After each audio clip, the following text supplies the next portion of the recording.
আল্লাহর নবী বলেন, উম্মত আমি তোমাদেরকে জাহান্নাম থেকে বাঁচাইতে চাই কিভাবে। এটার উদাহরণ দিতে গিয়ে নবীজি এই কথাটা বলছে। আমি 1 মিনিট সামনে একটা জিনিস দেখাবো শুধু, মানে আমি ওনারে মহব্বত করি, তো আমি ওনার হাত ধরে বললাম, ভাই আপনার, আমি হাতে ধরে বললাম আপনি যায়েন না, ওইটা আগুন, আপনি ধ্বংস হয়ে যাবেন। উনি ঝটকা দিয়ে আমার হাত ছাড়াই নিল, এটা সম্ভব।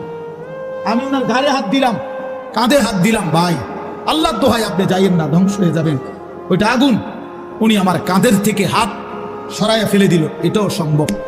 কিন্তু আমি যখন ভালোবাসার কারণে আমার সিদ্ধান্ত, আমি তাকে বাঁচাবই, আমার ভাইকে, তখন আমি তার কোমরে জড়াইয়া ধরলাম, জড়াইয়া কোমরে ধইরা বললাম, না ভাই আমি তোমাকে ওই আগুনে পড়তে দিব না, আমি যাইতে দেব না তোমারে। আল্লাহর কসম, নবীজি বলছে, উম্মত আমি আমার এক এক উম্মতকে কোমরে জড়াইয়া ধইরা জাহান্নামের আগুন থেকে বাঁচাইতে চাই।